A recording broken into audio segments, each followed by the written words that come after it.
Sadurunge srengenge angslup.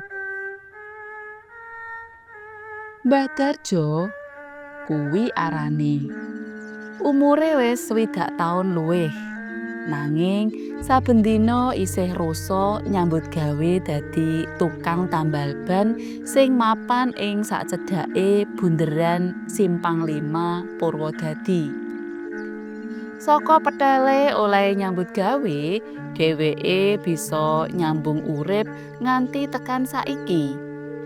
Kejaba petel oleh nyambut gawe, Mbah Darjo pancen mujudake pawongan kang grapyak tur seneng tetulung marang sapa wae.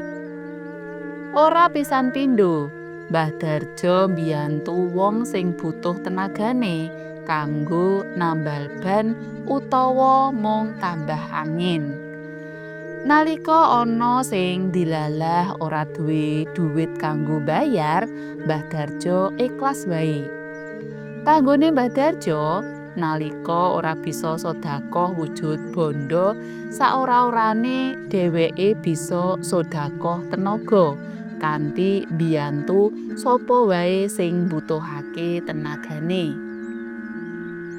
Kaya nalika wingi awan, ana ibu-ibu sing dilalah bane gembes. Banjur njaluk tulung Mbah Darjo tambah angin. Bayare mung Rp2.000. Nanging merga ora ana dhuwit pas, ibu-ibu mau ngelungake 5.000-an. Karepe ora sah dadak disusuki, wong ya ora sepira.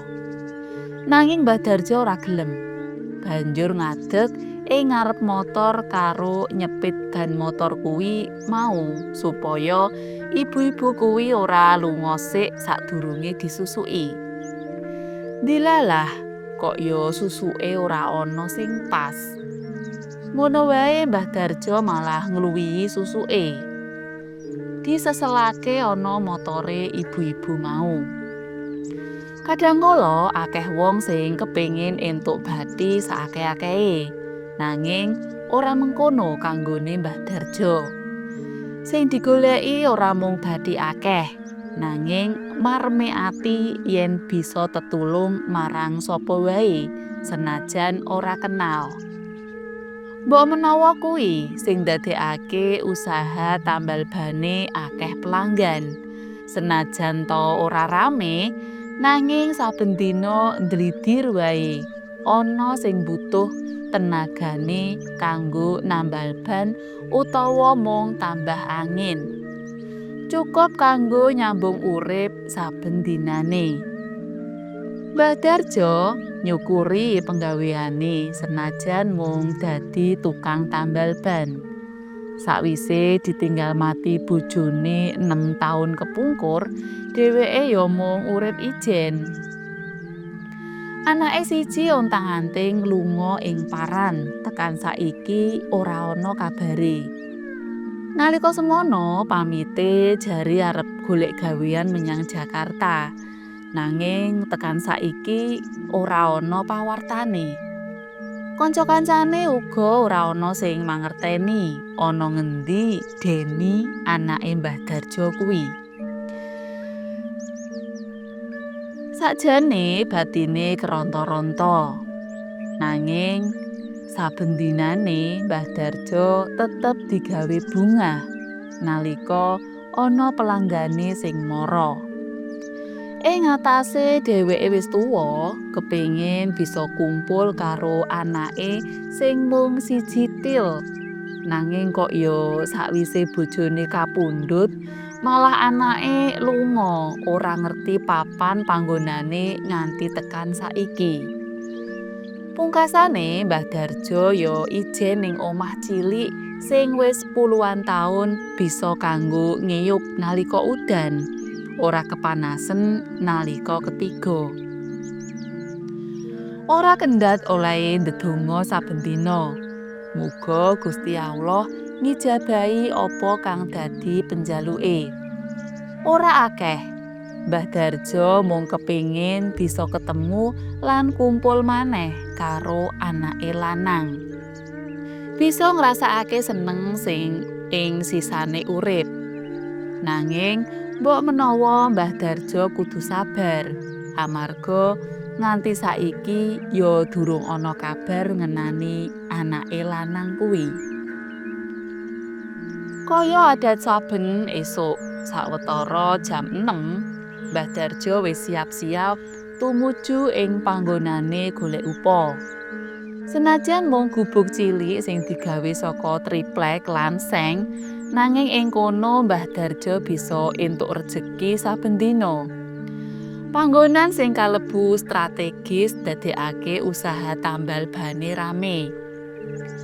Nalika lagi wae nata ngetokake piranti sing kanggo tambal ban, dumadakan keprungu wong rame-rame padha ngrubung wong sing kesrempet mobil sing banjur tiba glangsaran ing tengah dalan. Wong-wong banjur nulungi lan bopong digawa minggir.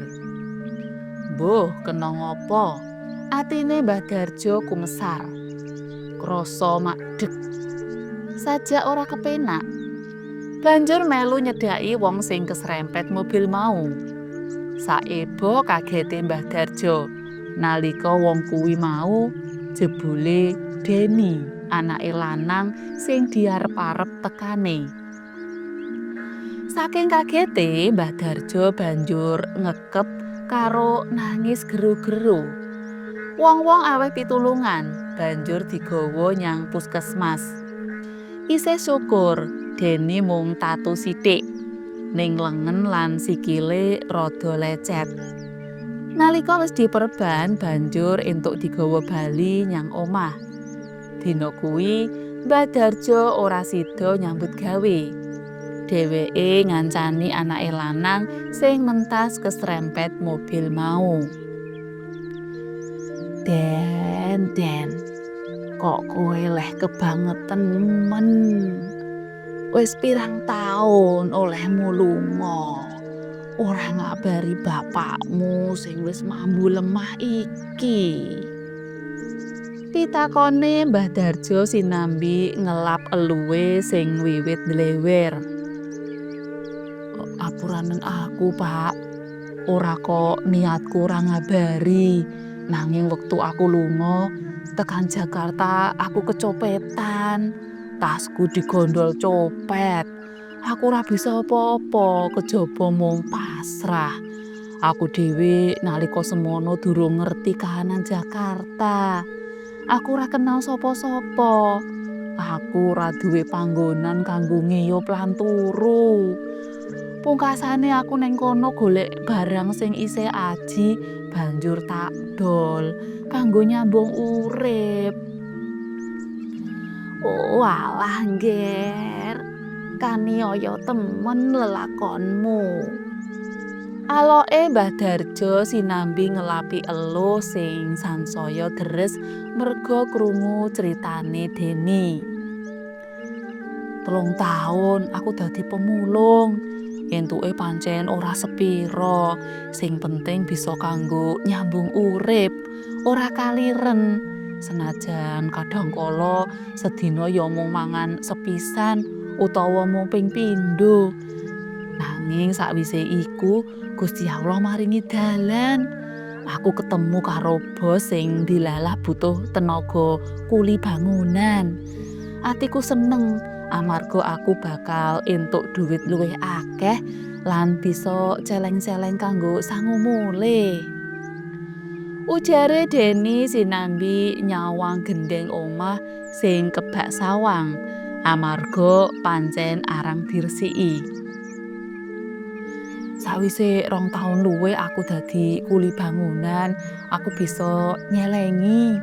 Aku banjur duwe niat arep mulih ndesa wae, bisa kumpul karo bapak maneh. Iki mau aku lagi medhun saka bis. Aku ora ngerti yen ana mobil. Aku nyabrang banjur keserempet. Tambahe Deni. Wis, saiki kowe ora sah lunga maneh. Ngancani bapakku wae ning kene. Saora-orane mengko usaha tambal ban kusuk ana sing neruske, yen bapak wis gak ono.